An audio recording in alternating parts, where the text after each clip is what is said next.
नमस्कार दोस्तों। तो चलिए हम लोग बात कर रहे थे सामान्य विज्ञान के बारे में। तो अभी तक इसमें 3 पार्ट खत्म कर चुके हैं। पहले पार्ट में हम लोगों ने देखा था विज्ञान की प्रमुख शाखाएं, वैज्ञानिक यंत्र, आविष्कार और आविष्कारक, प्रमुख वैज्ञानिक अनुसंधान संस्थान। इन 4 चैप्टर को मिलाकर एक आपका पार्ट आया हुआ था। दूसरे पार्ट में आपका भौतिक विज्ञान यानी कि फिजिक्स पूरा आया हुआ था। तीसरे पार्ट में आपका रसायन विज्ञान आ चुका है। क्या आ चुका है?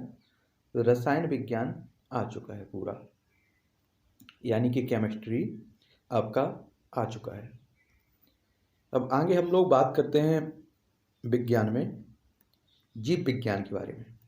किसके? जीव विज्ञान के बारे में।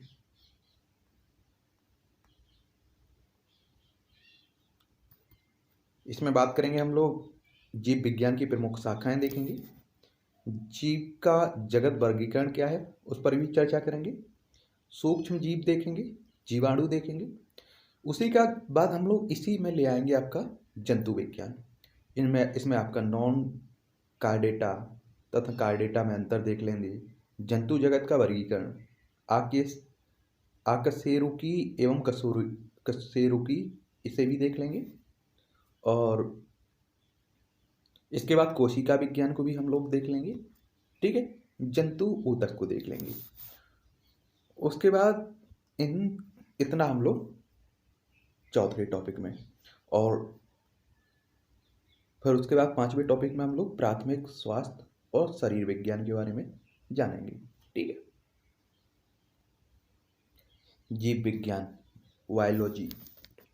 याद रखिए, मैं बार बार बोल रहा हूँ कि इस बुक्स को, किरण सामान्य विज्ञान बुक्स, अगर आपके पास सुविधा है तो ले लें, इसी को पढ़ लें।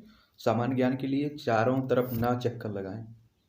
क्या होता है, सबसे बड़ी प्रॉब्लम ये है कि आप लोग ऑनलाइन जो भी क्लासें देखते हैं, कहीं आपको बायोलॉजी में एक चैप्टर मिला है, कहीं दूसरा चैप्टर मिला है। यार कहीं भी देखा करिए, पूरा टॉपिक अगर पूरी बुक्स दी गई है तभी आप लोग उसे देखा करिएगा, वरना आप भी भ्रमित हो जाते हैं। और देखिए, सिलेक्शन क्यों नहीं होता है? सबसे बड़ा यही कारण है कि इसका, कि आपको सही पता ही नहीं है कि पढ़ना क्या क्या है। आप वो सब पढ़ लेते हैं जो नहीं पढ़ना होता है। और सबसे बड़ी बात क्या होती है कि आप 1000 बुक्स से पढ़ते हैं, और मैं कहता हूँ कि 1000 बुक्स पढ़ने की बजाय एक बुक्स को 1000 बार पढ़ सकते हैं आप लोग, तो आपके लिए बेहतर होगा। लेकिन आप एक बड़ा ढेर सा लगा कर रख लेंगे नोट्स का, और उसके बाद आप भ्रमित हो जाएंगे। तो आप इस चक्कर में ना पढ़िए और बढ़िया अच्छे से कर लीजिए। आप कोई भी पेपर दे रहे हो, SSC, bank, railway, one day exam, यहाँ तक कि स्टेट पीसीएस प्रीलिम्स भी आप लोग इसे पढ़कर दे सकते हैं। सिविल सर्विस की इसलिए बात नहीं कर रहा हूँ क्योंकि उसे एनसीईआरटी पढ़े बिना कुछ नहीं उखड़ेगा। तो अगर आप सिविल सर्विस की तैयारी कर रहे हैं तो उसे आप लोग एनसीईआरटी पढ़ सकते हैं। जीव विज्ञान, बायोलॉजी, विज्ञान की वह शाखा जिसके अंतर्गत जीवधारियों का अध्ययन किया जाता है, जीव विज्ञान कहलाता है। बायोलॉजी शब्द ग्रीक भाषा का है। किसका? ग्रीक भाषा में, कि वायुस अर्थात जीवन, लोगोस अर्थात अध्ययन से बना हुआ है। बायोलॉजी शब्द का प्रयोग सर्वप्रथम लेमार्क, ये फ्रांस के थे। कहाँ के थे? फ्रांस के। तथा टेबरेनस, ये जर्मन के थे। इन्होंने 1802 में किया था बायोलॉजी शब्द का प्रयोग सबसे पहले। प्रसिद्ध ग्रीक दार्शनिक अरस्तु ने सर्वप्रथम पौधों एवं जंतुओं के जीवन के विभिन्न पक्षों के विषय में अपने विचार प्रकट किया था। अतः अरस्तु को जीव विज्ञान का जनक कहते हैं। अरस्तु साहब को क्या कहते हैं? जीव विज्ञान का पापा। ठीक है, एक तरह से फादर ऑफ बायोलॉजी। इसके 2 प्रमुख भाग हैं। आपसे पूछ लेगा 100% कि सब बायोलॉजी शब्द का सबसे पहले प्रयोग किसने किया और जीव विज्ञान का जनक किसे कहते हैं। ये कई बार क्वेश्चंस बन भी चुके हैं। जीव विज्ञान दो भाग हैं इसके। जंतु विज्ञान, जंतु का अध्ययन, वनस्पति विज्ञान, पेड़ पौधों का अध्ययन। तो जीव विज्ञान की प्रमुख शाखाएं देखते हैं। इनसे भी आपके क्वेश्चंस कई बार पूछे जा चुके हैं, इसलिए अच्छे से याद रख लेना। एपीकल्चर, ये आपका मधुमक्खी पालन का अध्ययन है, किया जाता है इसमें। आपसे पूछ सकता है कि मधुमक्खी का पालन का अध्ययन विज्ञान की किस शाखा में किया जाता है, तो आपको बता देना है एपीकल्चर। या फिर पूछ सकता है एपीकल्चर किससे संबंधित है, तो आपको बता देना है मधुमक्खी पालन से। एंथोलॉजी पुष्पों का अध्ययन, रेक्नोलॉजी मकड़ियों का अध्ययन, क्रायोजेनिक्स जीव के शरीर पर शीत के प्रभाव का अध्ययन, डेंडोलॉजी वृक्षों एवं झाड़ियों का अध्ययन, यूजेनिक्स अनुवांशिक के आधार पर मानव जाति की आने वाली पीढ़ियों की सुधार का अध्ययन, एंटोमोलॉजी कीटों का अध्ययन, क्या कीटों का अध्ययन, जेनेटिक्स जीवों के अनुवांशिक की लक्षणों की वंशानुगत का अध्ययन, हर्पेटोलॉजी सरीसृपों का अध्ययन, एक्किथियोलॉजी मछलियों का अध्ययन, केलोलॉजी मानवीय सौंदर्य का अध्ययन, माइक्रोलॉजी कवकों का अध्ययन, मिर्मीकोलॉजी चींटियों का अध्ययन, माइक्रोबायोलॉजी सूक्ष्म जीवों का अध्ययन इसके तहत किया जाता है, ओफियोलॉजी सर्पों का अध्ययन, ऑर्निथोलॉजी पक्षियों का अध्ययन इसके तहत, पैलियोंटोलॉजी जीवधारियों में जीवाश्मों का अध्ययन, पीसीकल्चर मत्स्य पालन का अध्ययन, फाइकोलॉजी शैवालों का अध्ययन, पोमोलॉजी फलों का अध्ययन, पैथोलॉजी रोगों की प्रकृति कारण और लक्षणों का अध्ययन, राइनोलॉजी जंतु के नाक कान गले का अध्ययन, सीरीकल्चर रेशम कीट पालन का अध्ययन इसके तहत किया जाता है, सोरोलॉजी छिपकलियों का अध्ययन इसके तहत आप लोग करते हैं, सेल्वी कल्चर काष्ठी पेड़ों का संवर्धन का अध्ययन इसके तहत करते हैं। अब बात कर लेते हैं जीव विज्ञान के प्रमुख शाखाओं के जनक। इनसे भी क्वेश्चंस आपके हमेशा बनते रहे हैं। ये आपकी शाखा हो गई, ठीक है, ये आपकी जनक हो गए। जीव विज्ञान अरस्तु साहब, जंतु विज्ञान अरस्तु साहब।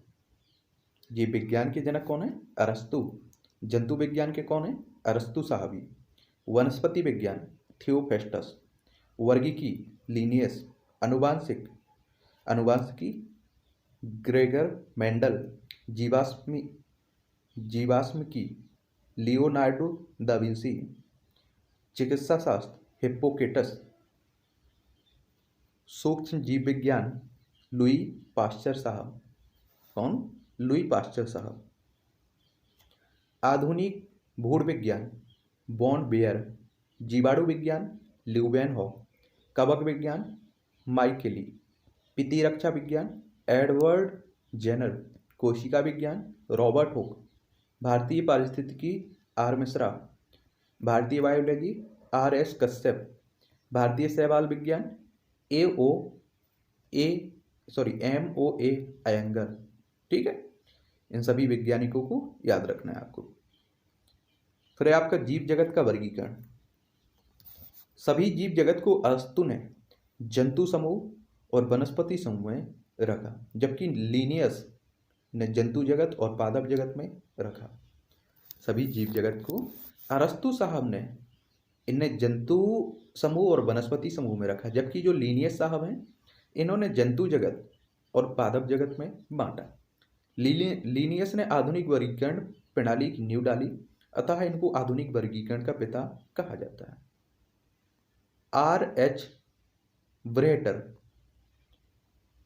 इन्होंने 1969 में समस्त जीवों की 5 जगतों, इसमें आपकी Monera, protista, fungi, Plantae, Animalia में बांटा है।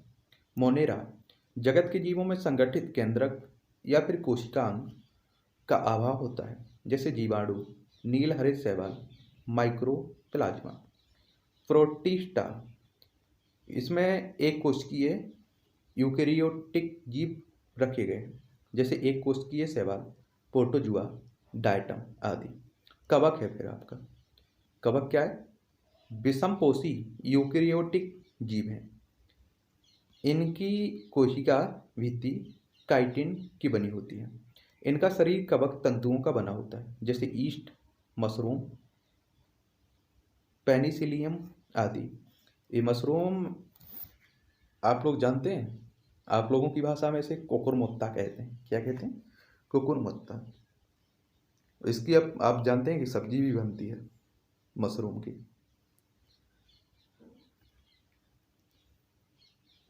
तो पता है, एक बार मैं मैस में खाना खाता था, तो वहाँ बनाई, मुझे लगा कुकुरमुत्ता बनाया गया है, तो मैंने उस दिन खाना ही नहीं खाया।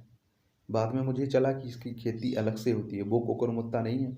पता है, लेकिन वो कुकुरमुत्ता जो बरसात के टाइम में भी उगता है, उसमें भी बहुत प्रोटीन होता है, सुनते हैं। पादप जगत में सेलुलोज की कोशिका भित्ति युक्त बहुकोशिकीय यूकेरियोटिक जीव रखे जाते हैं। ये विकास संश्लेषण के लिए परिहरित का प्रयोग करते हैं। इस जगत में को आपका थैलोफाइटा यानी कि शैवाल, बायोफाइटा, टेरिडोफाइटा, अनावृत बीजी और आवृत बीजी में बांटा गया है। फिर आता है जंतु जगत। इसमें आपका यूकेरियोटिक, बहुकोशिकीय और विषमपोषी जीवों को रखा जाता है। इनकी कोशिकाओं में कोशिका भित्ति का अभाव देखा जाता है। इसे कशेरुकी तथा कशेरुकी में बांटा गया, दो भागों में। अब बात करते हैं जीवों के नामकरण की दो नाम पद्धति। कैरोलस लीनियस नामक वैज्ञानिक ने, जिन्हें वर्गीकी का हम लोग पिता मानते हैं, इन्होंने भी कहा कि जीवों की द्विनाम पद्धति का प्रचलन 1753 में किया। किसने? Carolus Linnaeus. इस पद्धति के अनुसार प्रत्येक जीवधारी का नाम लैटिन भाषा के दो शब्दों से मिलकर बना होता है। किस भाषा? लैटिन भाषा। पहला शब्द होता है वंश का नाम और दूसरा शब्द होता है जाति का नाम। वंश तथा जाति नामों के बाद उस वर्गीकी वैज्ञानिक का नाम लिखा जाता है जिसने सबसे पहले उस जाति को खोजा, जिसने इस जाति को सबसे पहले वर्तमान नाम प्रदान किया। जैसे मानव का वैज्ञानिक नाम क्या है? होमोसेपियंस लिन। होमोसेपियंस लिन। वास्तव में होमो इस उस वंश का नाम है, जबकि जाति का नाम हो गया सीपियंस, और लिन वास्तव में लीनियस का शब्द संक्षेप नाम है, लिन। ठीक है।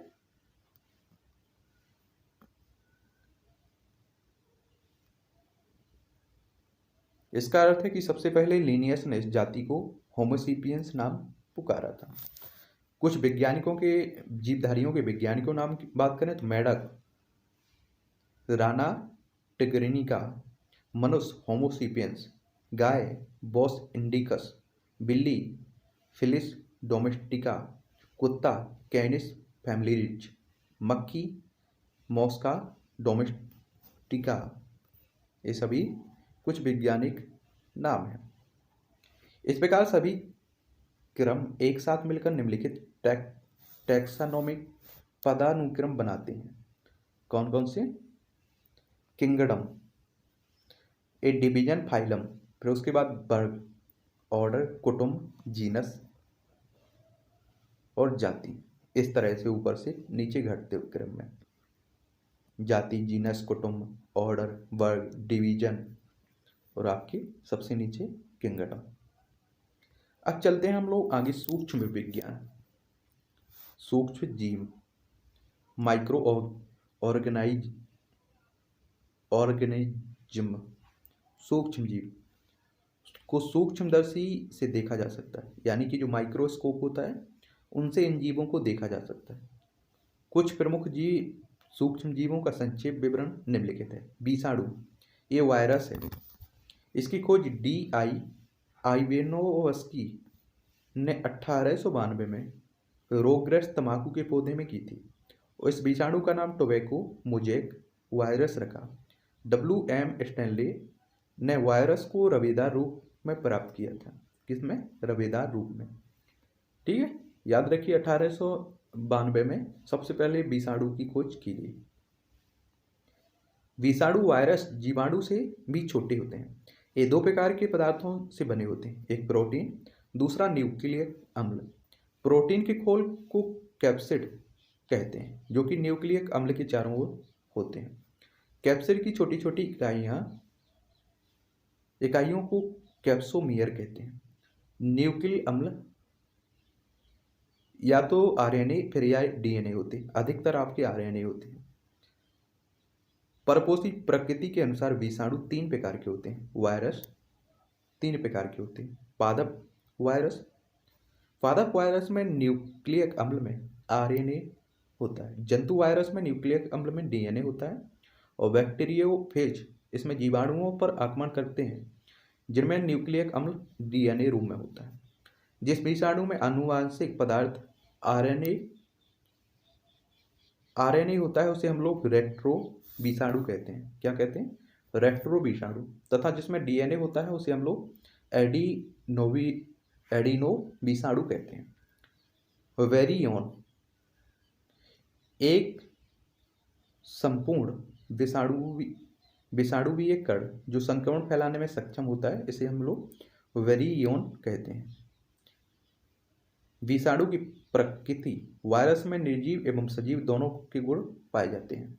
किसमें? वायरस में, विषाणु में। निर्जीव के गुणों की बात करें तो वायरस स्वयं वृद्धि नहीं कर सकते हैं। ये केवल जीवित परपोषी की कोशिका में ही अपना गुणन करने में सूक्ष्म है, जिसे अभिकल्पी परजीवी कहते हैं।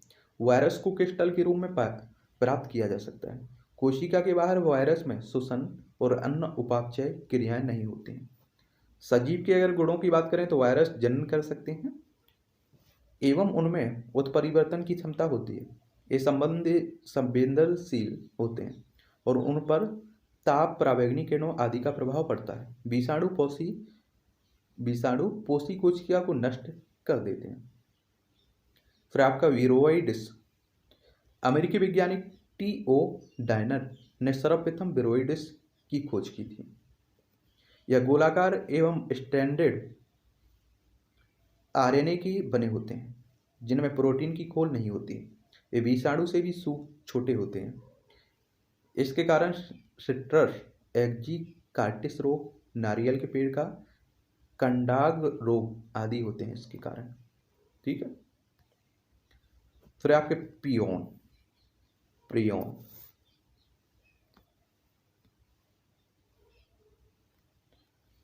प्रियोन केवल प्रोटॉन के बने होते हैं। किसके?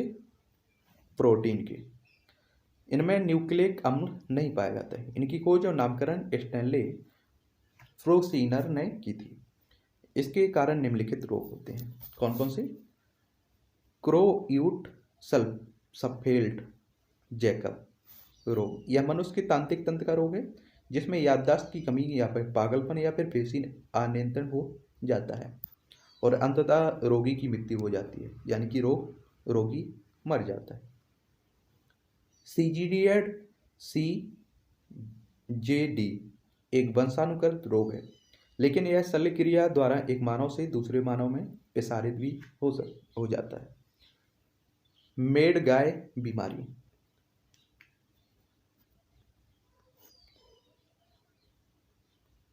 यह पियोन विषाणु के कारण होता है। स्कैबी रोग। इस विषाणु के कारण बकरियों और भेड़ों के मस्तिष्क की कोशिकाओं का अपह्रास होता है। एबोला विषाणु रोग। इसमें संपूर्ण शरीर प्रभावित होता है। खतरनाक बुखार, सिर दर्द, वमन, यकृत, गुर्दा संक्रमण तथा इसकी क्रियाशीलता में कमी और इसके प्रमुख लक्षण होते हैं। स्वाइन इन्फ्लुएंजा रोग। यह H1N1 विषाणु से होने वाला रोग है जिसमें शारीरिक मांसपेशियां प्रभावित होती हैं और थकान, सिरदर्द, वमन, श्वसनीय समस्याएं इस रोग के प्रमुख लक्षण होते हैं। ठीक है। आगे चलते हैं हम लोग बात करते हैं जीवाणु, बैक्टीरिया। क्या है? बैक्टीरिया। जीवाणुओं को सर्वप्रथम एंटनी वान लीeuwenhoek ने 1676 में देखा था और उसे जंतुक नाम दिया था। क्या दिया था? जंतुक नाम। बैक्टीरिया शब्द का प्रयोग सर्वप्रथम एहरेनबर्ग ने 1838 में किया। लुई पास्चर और कोच ने यह बताया कि जीवाणुओं से रोग फैलता है। क्या फैलता है? रोग फैलता है। जीवाणुओं के अध्ययन को जीवाणु विज्ञान कहते हैं। ल्यूवेनहॉक को जीवाणु विज्ञान का जनक यानी कि पिता कहते हैं। इनमें राइबोसोम स्वतंत्र रूप से पाए जाते हैं। जिन जीवाणुओं में क्लोरोफिल पाया जाता है वे विकास संश्लेषी या फिर परपोषी होते हैं। जीवाणुओं के वैसे अनेक प्रकार हैं। कौन कौन से? कोकाई, ये गोल होते हैं। बेसिलस, ये आपके दंडाकार होते हैं। स्पाइरिला, सर्पिल। वाइपियो, कॉमा की तरह। अगर जीवाणुओं के से लाभ की बात करें हम लोग, तो जीवाणु नाइट्रोजन को स्थिर रूप में बनाए रखते हैं। जैसे भूमि में एजोटोबैक्टर, क्लोस्ट्रीडियम तथा लिग्यूमिनेसी कुल के पौधों में राइजोबियम। मानव के पाचन तंत्र में पाए जाने वाले जीवाणु ई कोलाई पाचन क्रिया में सहायक होता भी करते हैं। मानव के पाचन तंत्र में कौन से जीवाणु पाए जाते हैं? E coli. लैक्टोबैसिलस केसीआई दूध की शर्करा लैक्टोज को किण्वन द्वारा लैक्टिक अम्ल में बदल देते हैं, जिससे दूध खट्टा हो जाता है। आपने सुना होगा कि दूध से दही बनने में कौन सहायता करता है? जीवाणु लैक्टोबैसिलस। माइक्रोकोकस तंबाकू के पत्ते में तथा बैसिलस मेगाथेरियम चाय के पत्ते में सुगंध पैदा करते हैं। इनका प्रयोग चमड़े के शोधन एवं जूट के रेशों को अपने अलग करने में भी होता है। जीवाणुओं द्वारा कई प्रकार की औषधियां निर्माण भी होती हैं। जैसे ये आपके जीवाणु हैं, ये पितिजैविक हैं।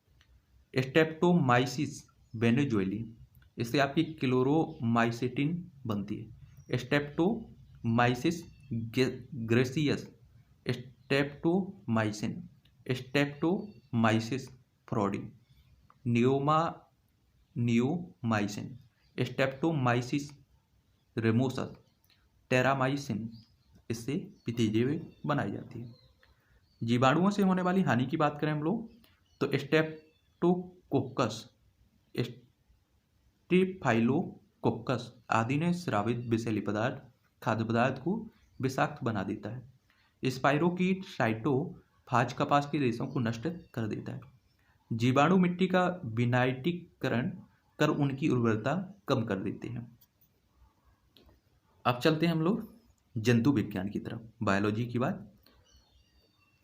जंतु विज्ञान, जंतु प्राणी विज्ञान के अंदर जंतुओं और उनके कार्यकलापों का अध्ययन यानी कि उनके कार्यों का अध्ययन किया जाता है।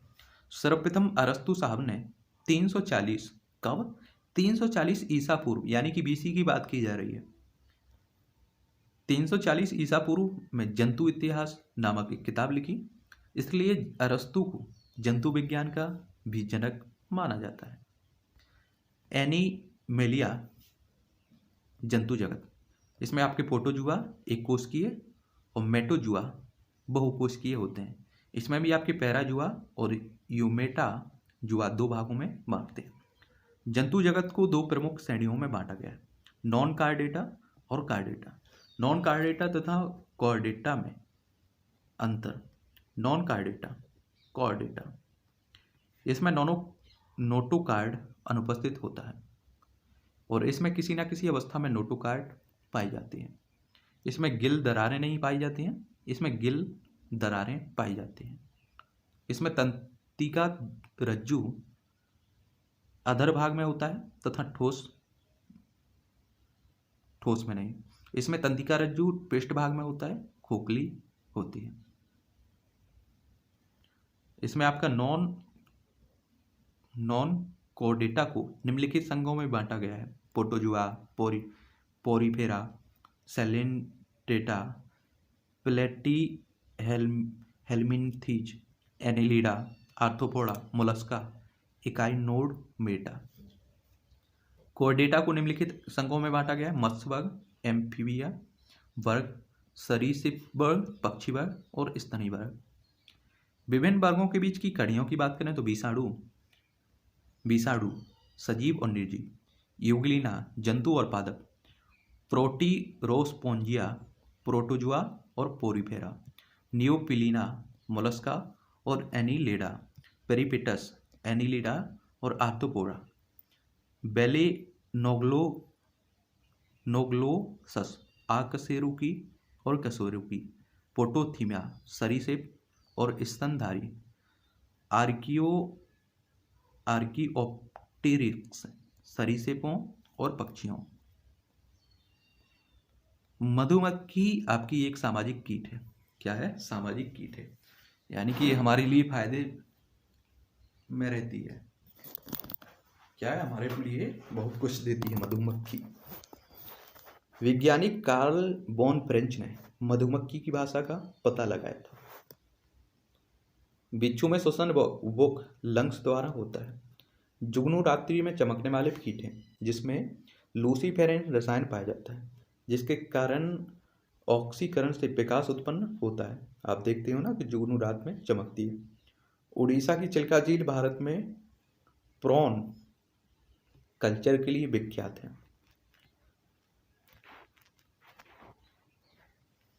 अब है आपका जंतु जगत का वर्गीकरण। विश्व के सभी जंतु जगत को दो उप जगतों में विभक्त किया गया है, एक कोशिकीय प्राणी और बहुकोशिकीय प्राणी। एक कोशिकीय प्राणी एक ही संघ प्रोटोजुआ में रखे गए हैं, जबकि बहुकोशिकीय प्राणियों को 9 संघों में विभाजित किया गया है। किसमें? कितने? 9 में। स्टोरर और यूसिंजर के अनुसार जंतुओं का वर्गीकरण निम्न प्रकार से होता है। इसमें पहला है आपका संघ प्रोटोजुआ। प्रोटोजुआ शब्द का प्रयोग सर्वप्रथम गोल्डफस ने 1920 में किया था। इनका शरीर केवल एक कोशिकीय होता है। स्वतंत्र जीवों एवं परजीवों दोनों प्रकार के होते हैं। सभी जैविक क्रियाएं भोजन, पाचन, श्वसन, उत्सर्जन, जनन एक कोशिकीय शरीर के अंदर ही होते हैं। इनके जीव द्रव में एक या अनेक केंद्रक पाए जाते हैं। विचलन पदार्थों, पक्षमों और कसाबों के द्वारा होता है। श्वसन एवं उत्सर्जन कोशिका की सतह से विसरण के द्वारा होते हैं। प्रोटोजुआ एंड अमीबा हिस्टोलिटिका का संक्रमण मनुष्य में 30 से 40 वर्षों के लिए बना रहता है, जैसे आपके प्लाज्मोडियम, मलेरिया, टेपनोसोमा, निद्रा रोग, लेशमानिया, कालाजार। फिर आपका दूसरा संघ पोरीफेरा। इस संघ के सभी जंतु खारे जल में पाए जाते हैं। किसमें? खारे जल में। पोरीफेरा शब्द का प्रयोग सर्वप्रथम रॉबर्ट ग्रांट ने 1825 में किया था। ये बहुकोशिकीय जंतु हैं, परंतु कोशिकाएं नियमित ऊतकों का निर्माण नहीं करती हैं। शरीर में एक गुहा पाई जाती है, जिसे स्पंज गुहा कहते हैं। क्या कहते हैं? स्पंज गुहा। शरीर का असंख्य छिद्र पाए जाते हैं। शरीर पर असंख्य छिद्र पाए जाते हैं, जैसे साइकन हो गया, मायोनिया हो गया, स्पंज हो गया, इसके उदाहरण। ठीक है। फिर आपके यहाँ आगे संघ सेलेंटेटा। इस संघ को निडेरिया भी कहा जाता है। मुख के चारों ओर कुछ धागे की तरह की संरचनाएं पाई जाती हैं, जो भोजन आदि पकड़ने में मदद करती हैं। प्राणी जलीय द्विस्तरीय होते हैं, जैसे हाइड्रा हो गया, जेलीफिश हो गया, सी एनीमोन हो गया, मूंगा हो गया। फिर आपकी चौथा संघ है संघ प्लेटी हेल्मिन्थीज। गगनेवर ने प्लेटी हेल्मिन्थीज शब्द दिया था। कंकाल, श्वसन तंत्र, परिवहन अंग आदि नहीं होते हैं इसमें। यह उभयलिंगी जंतु है। 3 स्तरीय शरीर, परंतु देह गुहा नहीं होती इसमें। पृष्ठ आधार तल से चपटा शरीर होता है। पाचन तंत्र विकसित नहीं होता है। उत्सर्जन फ्लेम कोशिकाओं द्वारा होता है, जैसे प्लेनेरिया, लीवर, फ्लू, फीता कृमि आदि। फिर आपका संघ एस्किलथीज, इसे निमेटी है हेल्मिन्थीज भी कहते हैं हम लोग। आहार नाल स्पष्ट होती है इसमें, जिसमें मुख और गुदा दोनों ही होते हैं। परिवहन अंग और श्वसन अंग नहीं होते हैं, परंतु तंत्रिका तंत्र विकसित होता है। उत्सर्जन प्रोटोनफीडिया द्वारा होता है। ये आपके एक लिंगी होते हैं। कैसे होते हैं? एक लिंगी। ये लंबे बेलनाकार आखंडित कृमि होते हैं। शरीर दूरपासो सम्मित त्रिस्तरीय होता है। गोल कृमि, एस्केरिस, थ्रेडवर्म, वुचेरिया इसके उदाहरण हैं। एंट्रोबियस मुख्यतः छोटे बच्चों की गुदा में पाए जाते हैं। इसमें बच्चों की काफ़ी चुनचुनाहट होती है, भूख कम लगती है और उल्टियाँ भी होती हैं। कुछ बच्चे रात में बिस्तर में पेशाब भी कर देते हैं। फिर आपका बुचेरेरिया बुचेरेरिया द्वारा फाइलेरिया होता है। फिर संघ एनेलिडा, एनीलिडा शब्द का प्रयोग सर्वप्रथम किसने? लेमार्क साहब ने किया। रुधिर लाल होता है, इसमें तंत्रिका तंत्र साधारण होता है और उत्सर्जी अंग वृक्क के रूप में, किसकी? वृक्क के रूप में होता है। एकलिंगी और उभयलिंगी दोनों प्रकार के होते हैं। शरीर लंबा पतला द्विपार्श्व सममित खंडों में बटा हुआ होता है। विचरण मुख्यतः काइटिन के बने सीटी द्वारा होता है। ठीक है। आहार नाल पूर्णता इसकी विकसित होती है। श्वसन फिर त्वचा के द्वारा और कुछ जंतुओं में क्लोम के द्वारा होता है। जैसे आपके इसमें केंचुआ होगा, जोंक हो गया, निरीस हो गया आदि। केंचुए में 4 जोड़ी हृदय होते हैं। कितने? 4 जोड़ी हृदय। इसके जीव द्रव में हीमोग्लोबिन का विलय हो जाता है। फिर आता है संघ आर्थ्रोपोडा। इस संघ का वर्गीकरण बॉन सी बोर्ड ने 1845 में किया था। कब? 1845 में। आर्थ्रोपोडा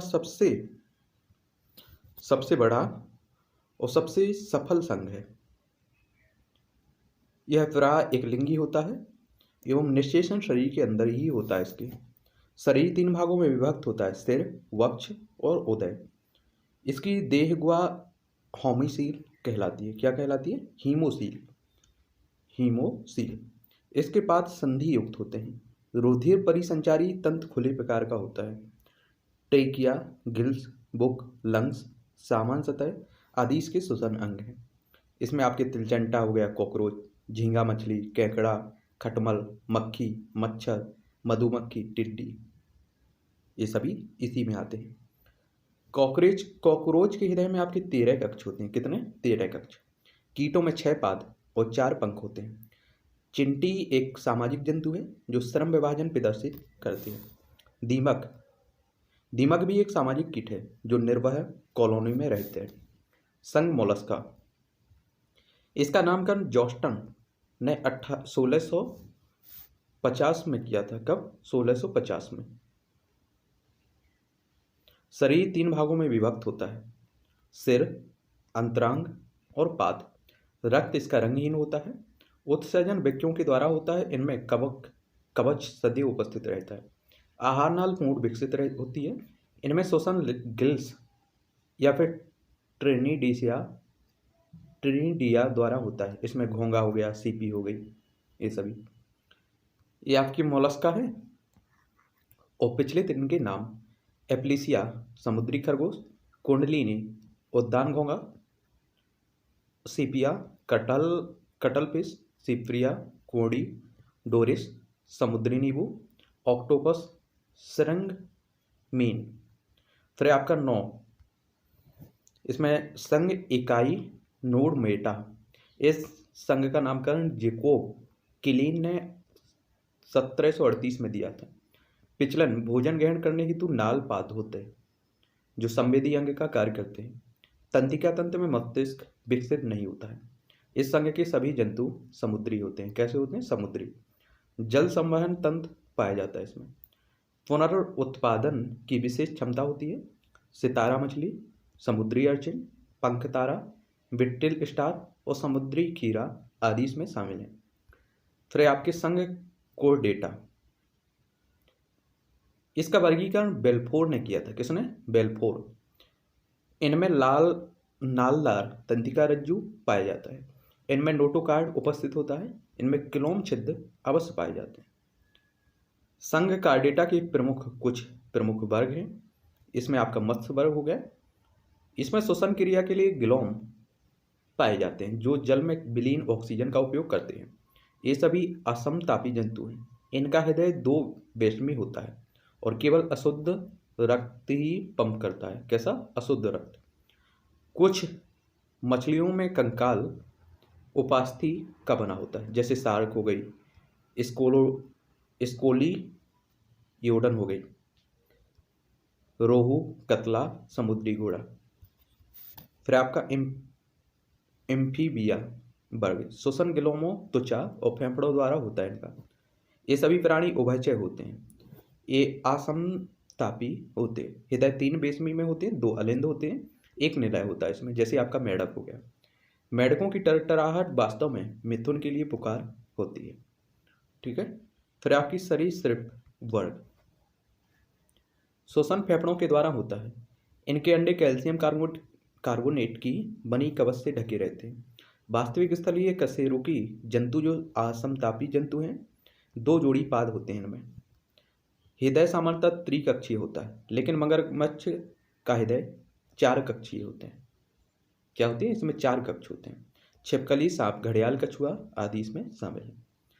समुद्री सांप, जिसे हाइड्रोफिश कहते हैं, संसार का सबसे जहरीला सांप है। क्या है? सबसे जहरीला सांप है। मैबुइया बिल बनाने वाली छिपकली होती है। इसका प्रचलित नाम स्क्रंक है। घोंसला बनाने वाला एकमात्र सर्प है नागराज साहब, जिसका भोजन मुख्य रूप से अन्य सर्प होते हैं। हीलोडर्मा विश्व का एकमात्र जहरीली छिपकली है। पक्षी वर्ग। ये समतापी होते हैं। इनका श्वसन अंग फेफड़ा है। मूत्राशय अनुपस्थित रहता है इनमें, पक्षी वर्ग में।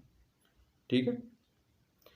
इनका अगला पाद उड़ने के लिए पंखों में रूपांतरित हो जाता है। इसका हृदय 4 बेसमी होता है, 2 अलिंद होते हैं और 2 निलय। कुआ, मोर, चिड़िया इसमें शामिल है, तोता। तिब्बतम पक्षी अवाबिल है। उड़ ना सकने वाला पक्षी कीवी और एमू है।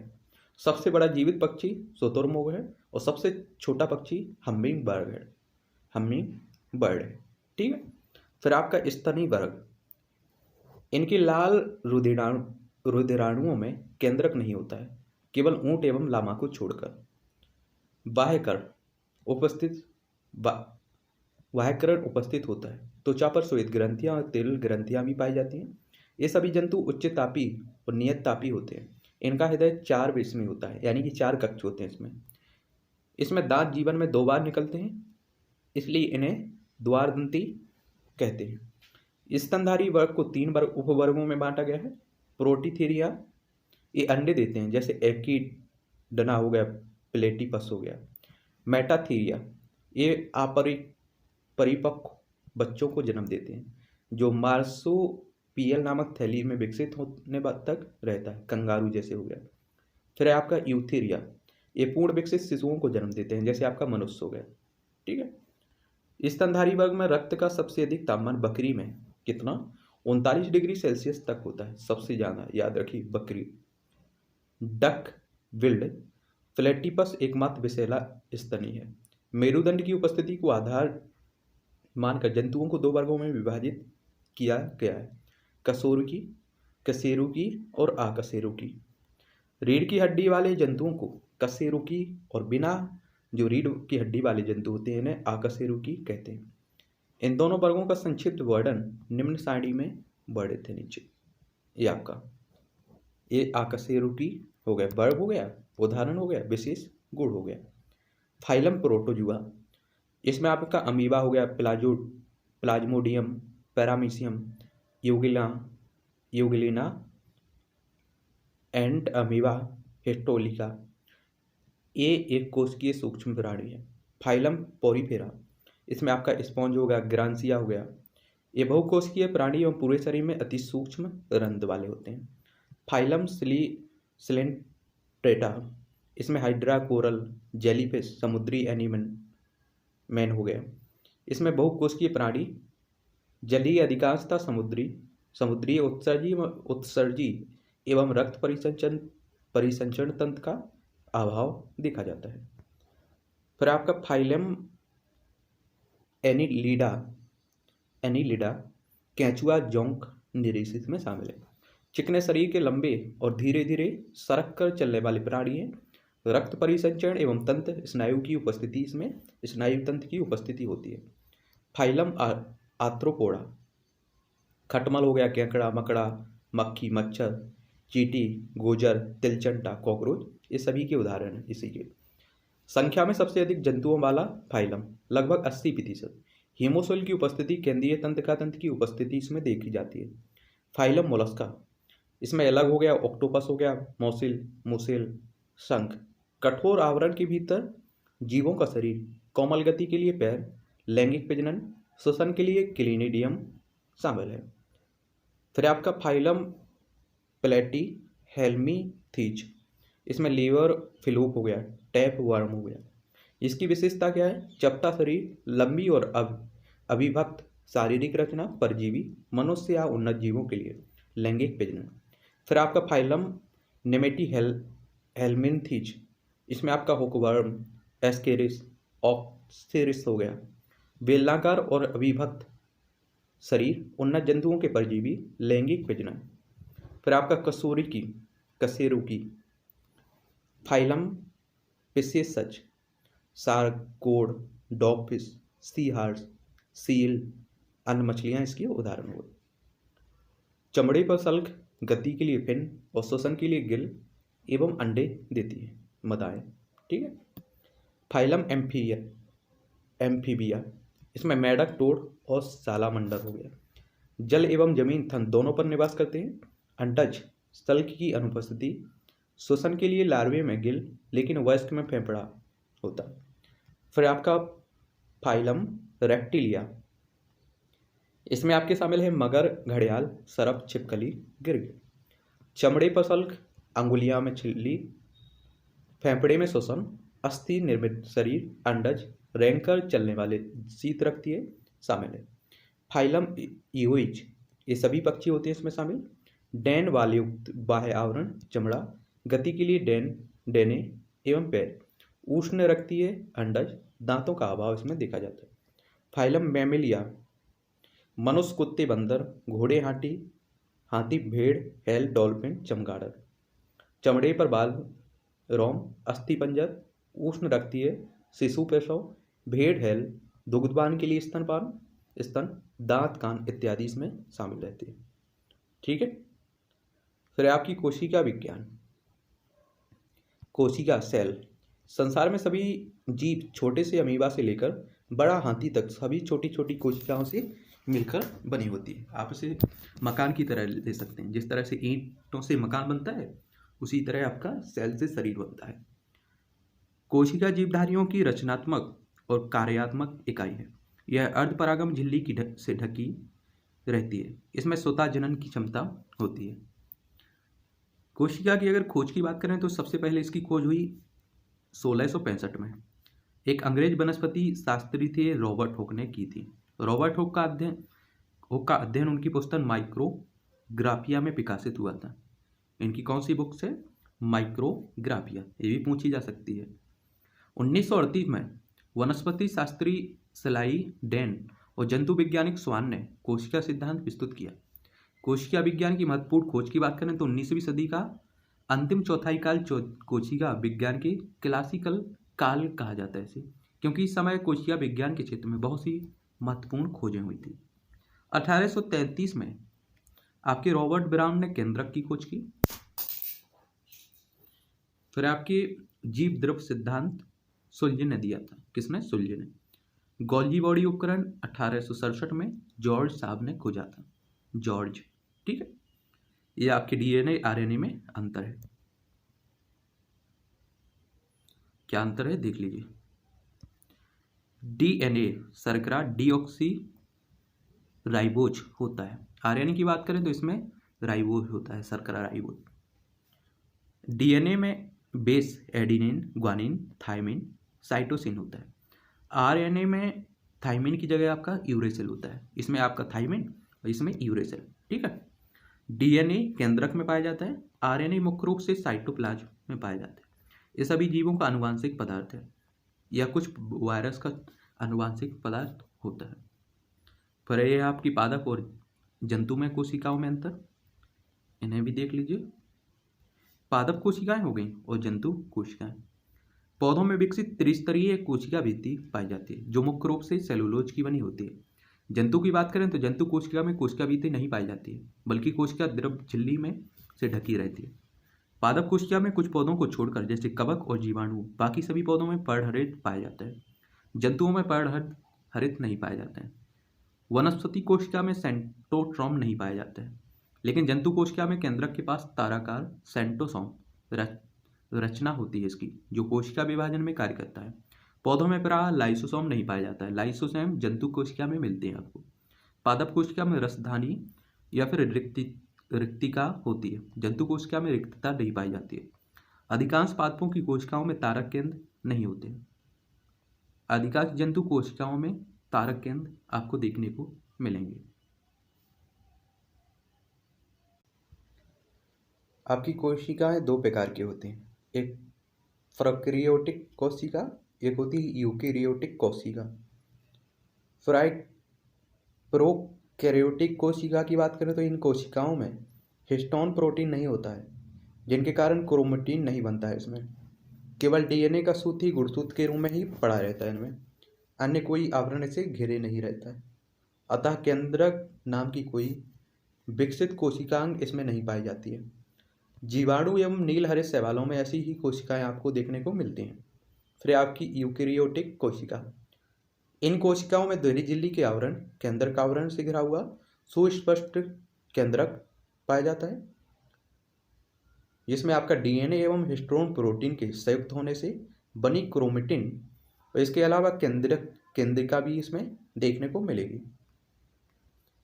अगर हम इस दोनों के अंतरों की बात करें, प्रोकैरियोटिक कोशिका और यूकेरियोटिक कोशिका की, तो ये कोशिकाएं अर्धविकसित होती हैं और यूकेरियोटिक कोशिकाएं विकसित होती हैं। प्रोकैरियोटिक कोशिका की बात करें तो वास्तविक में इसमें केंद्रक नहीं होता है, इसमें केंद्रक होता है। इसमें विकसित माइटोकॉन्ड्रिया लवक विकसित न्यूक्लियॉन्स नहीं होते हैं। इसमें आपकी यूकेरियोटिक कोशिका में माइटोकॉन्ड्रिया लवक और न्यूक्लियॉन्स होते हैं। राइबोसोम 70S अवसाद गुणांक के रूप में होता है और यूकेरियोटिक कोशिका में 80S अवसाद गुणांक के रूप में होता है राइबोसोम। ये फिर जीवाणु और नीलहरित शैवालों में पाए जाते हैं और यूकेरियोटिक सभी जंतुओं और पौधों में देखने को मिलेंगे। इसमें कोशिका भीति प्रोटीन और कार्बोहाइड्रेट की बनी होती है। इसमें कोशिका भीति सेलुलोज की बनी होती है यूकेरियोटिक में। इनमें एंडोप्लाज्मिक रेटिकुलम अनुपस्थित होता है। इनमें एंडोप्लाज्मिक रेटिकुलम उपस्थित होता है। गोल्जी कोर केंद्रक झिल्ली लाइसोसोम केंद्रिका सेंट्रियोल अनुपस्थित रहता है। गोल्जी कोर केंद्रक झिल्ली लाइसोसोम केंद्रिका तथा सेंट्रियोल उपस्थित रहते हैं यूकेरियोटिक कोशिका में। कोशिका विभाजन अर्धसूत्री प्रकार का है, लेकिन इसमें कोशिका विभाजन अर्धसूत्री और समसूत्री प्रकार का होता है। प्रकाश संश्लेषण थायलाकाइड में होता है और यूकेरियोटिक में प्रकाश संश्लेषण क्लोरोप्लास्ट में होता है। लिंग प्रजनन नहीं होता है इसमें, लेकिन यूकेरियोटिक में इसमें आपका होता है लिंग प्रजनन। डीएनए एक एकल सूत्र के रूप में होता है। डीएनए पूर्ण विकसित एवं दोहरे सूत्र के रूप में होता है इसमें, ठीक है। केंद्रिका जो कि केंद्रक के भीतर का संघनित भाग होता है, इसकी खोज मीसर ने 1871 में की थी। 1876 में हर्टबिंग तथा 1877 में फॉल ने पता लगाया कि जीव के अंडाणु के निषेचन के समय एक शुक्राणु एक अंडाणु से संयोजित करता है। 1880 में फ्लेमिंग ने क्रोमेटिन का पता लगाया और कोशिका विभाजन के बारे में बताया। 1888 में वाल्डियर ने इसे क्रोमोजोम नाम दिया। 1892 की बात है तो बीजमैन ने सोमेटोप्लाज्म तथा जर्म प्लाज्म के बीच विभेद किया था। अब है एक कोशिका के मुख्य भाग, कोशिका भीतरी। जीव द्रव्य कला तथा कोशिका अंगों की सुरक्षा के लिए अजीवित पदार्थों की कोशिका भीति बनी होती है। जंतु कोशिका में यह अनुपस्थित होती है। क्या होती है? जंतु कोशिका में यह नहीं पाई जाती है। जीवाणु की कोशिका भीति पेंटीडोगलकेन की बना होता है। कोशिका भीति सेलुलोज की बनी होती है या परागम होती है। कैसी होती है? परागम होती है। जीव द्रव्य यह अर्ध परागम झिल्ली, इसकी मोटाई 25 डिग्री ए से 75 डिग्री ए तक होती है। जीव द्रव्य कला का मुख्य कार्य है कि वितरण या फिर जल की परासरण क्रिया पर नियंत्रण, एटीपी बनाने के लिए यानी कि ऊर्जा बनाने के लिए माध्यम का कार्य तथा इलेक्ट्रॉन के आवागमन हेतु माध्यम का कार्य करती है। फिर आपका माइटोकॉन्ड्रिया। यह अंडाकार होता है। इसे आप लोग कोशिका का शक्ति ग्रह कहते हैं, ऊर्जा ग्रह। कोशिका का ऊर्जा ग्रह किसे कहते हैं? माइटोकांड्रिया को। माइटोकांड्रिया में बहुत से श्वसनीय एंजाइम रहते हैं जिनकी सहायता से एटीपी बनते हैं। क्या बनते हैं? एटीपी। यह कोशिका का श्वसन स्थल है। फिर आपका अंतराद्रवी जाल, यह कोशिका के अंतःकंगाल के रूप में कार्य करता है। प्रोटीन संश्लेषण करने वाले राइबोसोम इसी पर जमे रहते हैं। फिर आपका गोल्गी काय, इसे डिक्टियोसोम भी कहते हैं। इसका मुख्य कार्य कोशिका भित्ति और कोशिका प्लेट का निर्माण करना होता है। लाइसोसोम, सीडी डुबे ने 1955 में से खोजा था, 1955 में। इसे आत्महत्या की थैली भी कहते हैं। क्या कहते हैं? आत्महत्या की थैली। इसका कार्य कोशिकाओं के अंदर अनावश्यक पदार्थों का विघटन करना होता है। इसमें 24 प्रकार के एंजाइम आपको देखने को मिलेंगे। स्तनधारियों के लाल रक्त कणिकाओं में लाइसोसोम नहीं पाया जाता है। आरबीसी में लाइसोसोम नहीं पाया जाता है। केंद्रक कोशिका का मुख्य भाग होता है। केंद्रक में डीएनए और आरएनए और गुणसूत्र पाए जाते हैं, इसलिए केंद्रक का आनुवंशिकी में महत्वपूर्ण स्थान रहता है। डीएनए 1953 में वाटसन एंड किक ने डीएनए का डबल हेलिक्स मॉडल बनाया। इस काम के लिए उन्हें 1963 में उन्होंने वाटसन एवं किक ने डीएनए का डबल हेलिक्स मॉडल बनाया। इसी काम के लिए 1962 में जाकर उन्हें नोबेल पुरस्कार दिया गया। डीएनए सभी आनुवांशिक क्रियाओं को संचालित करता है। यह प्रोटीन संश्लेषण को भी नियंत्रित करता है। डीएनए का मुख्यतः केंद्रक में पाया जाता है। डीएनए मुख्यतः केंद्रक में पाया जाता है। फिर आता है आरएनए। यह एक न्यूक्लिक अम्ल है जिसमें राइबोस शर्करा पाया जाता है। नाइट्रोजन क्षार में थायमीन के स्थान पर यूरेसिल होता है। इसमें क्या होता है? थायमीन के स्थान पर आपका यूरेसिल देखने को मिलता है। ये 3 प्रकार के होते हैं। स्मॉल आर आरएनए, यह राइबोसोम के निर्माण में सहायक होता है। एमआरएनए, यह डीएनए के आवेश पर एमिनो अम्ल का निश्चित क्रम बनाता है। टीआरएनए, यह प्रोटीन संश्लेषण में विभिन्न प्रकार के अमीनो अम्ल को राइबोसोम तक पहुंचाता है। फिर आपके एनिमल टिश्यू या जंतु ऊतक, कोशिकाओं का वैसा समूह जिसके कार्य एवं रचना हो उसे हम लोग ऊतक कहते हैं। जंतुओं के शरीर में पाए जाने वाले ऊतकों को 4 श्रेणियों में बांटा गया है। उपकला ऊतक, संयोजी ऊतक, पेशी ऊतक, तंत्रिका ऊतक। पहले बात करते हैं उपकला ऊतक के बारे में। उपकला ऊतक जंतु की बाहरी, भीतरी या फिर स्वतंत्र सतहों पर पाए जाते हैं। इसमें रुधिर कोशिकाओं का अभाव होता है, जिसके कारण इस ऊतक की कोशिकाओं का पोषण विसरण के माध्यम से लसिका द्वारा होता है।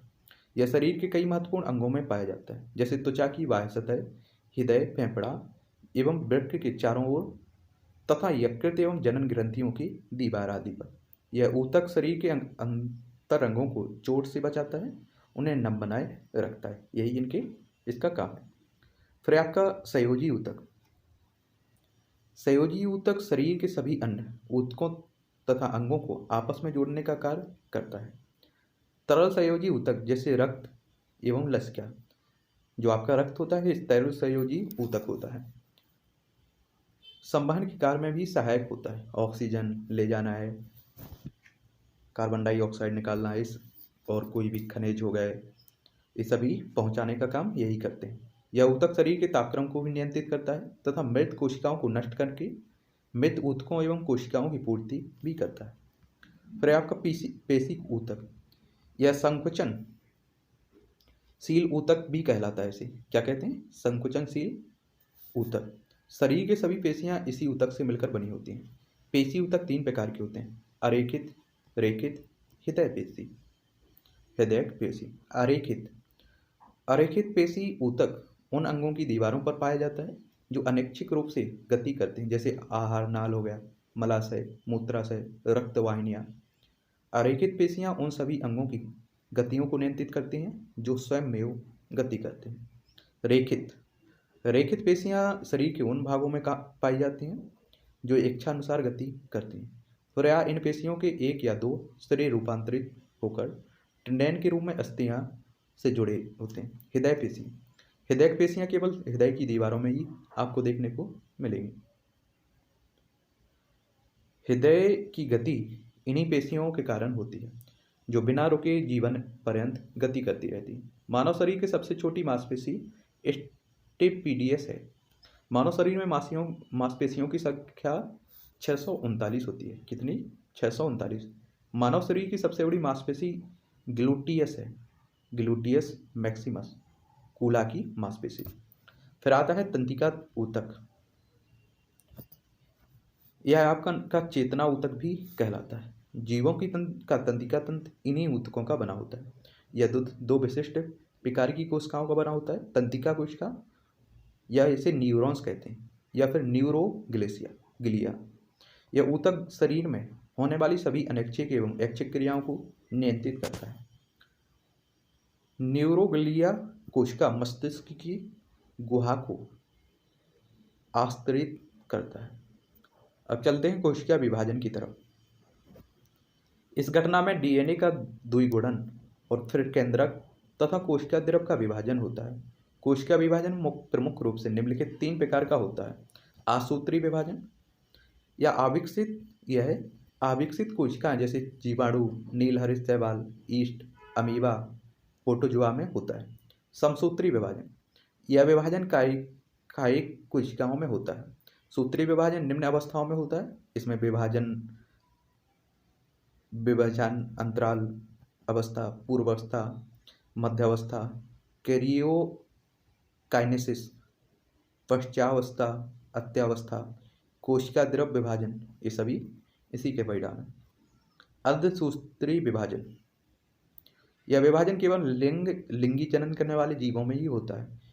इसमें गुणसूत्र द्विगुणित से विभाजित होकर आगुणित बनते हैं, इसलिए इसे न्यूनकारी विभाजन भी कहते हैं। क्या कहते हैं? न्यूनकारी विभाजन भी कहते हैं। यह आपकी समसूत्री और अर्धसूत्री में अंतर हो गया। इस तरफ आपका समसूत्री दिया गया है, इस तरफ आपका अर्धसूत्री। समसूत्री की बात करें तो कायिक कोशिकाओं में होता है, यह केवल जनन कोशिकाओं में होता है। यह विभाजन एक चरण में संपूर्ण होता है, यह विभाजन 2 चरणों में संपूर्ण होता है। इसमें गुणसूत्रों के जोड़े नहीं बनते हैं, क्रॉसिंग ओवर भी नहीं होता है। किनके? समसूत्रों की बात कर रहा है और ये अर्थ दिए गए इस पर। इसमें समजात गुणसूत्रों के जोड़े बनते हैं जिन्हें युग्मित गुणसूत्र कहते हैं। इसका कार्य गुणसूत्रों के मध्य क्रॉसिंग ओवर होता है।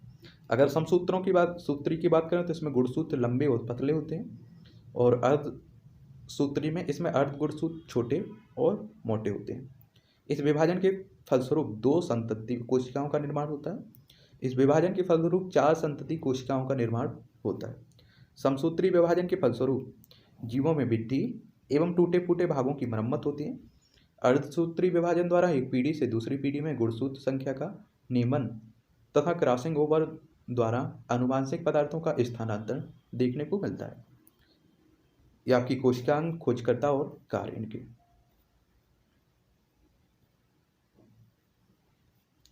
कोशिकांग एक खोजकर्ता हो गए, एक कार्य। हरित लवक, इसके खोजकर्ता है हैकल, इसका कार्य है प्रकाश संश्लेषण द्वारा भोजन का निर्माण।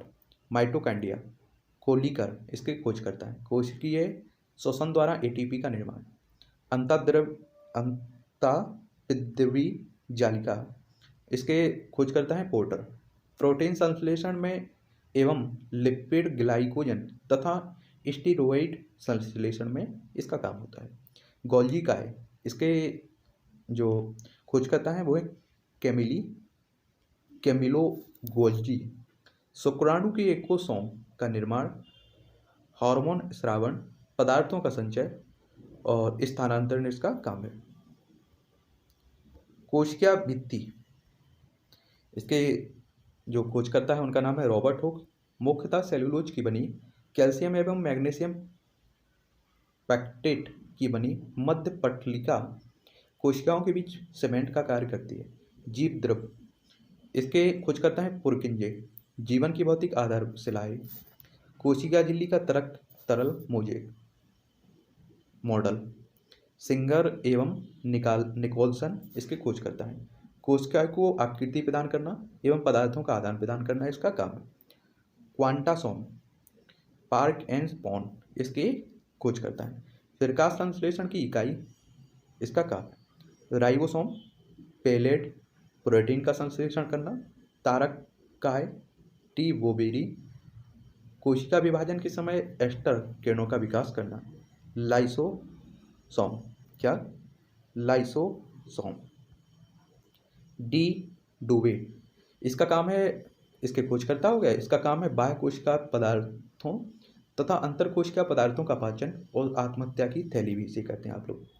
परोक्सीसोम टॉलवर्ट प्रकाश संश्लेषण इसका काम है। सूक्ष्म नलिकाएं डी रोबर्टिस सीलिया कसाबिका तारक-काय कोशिका कंकाल का निर्माण करना।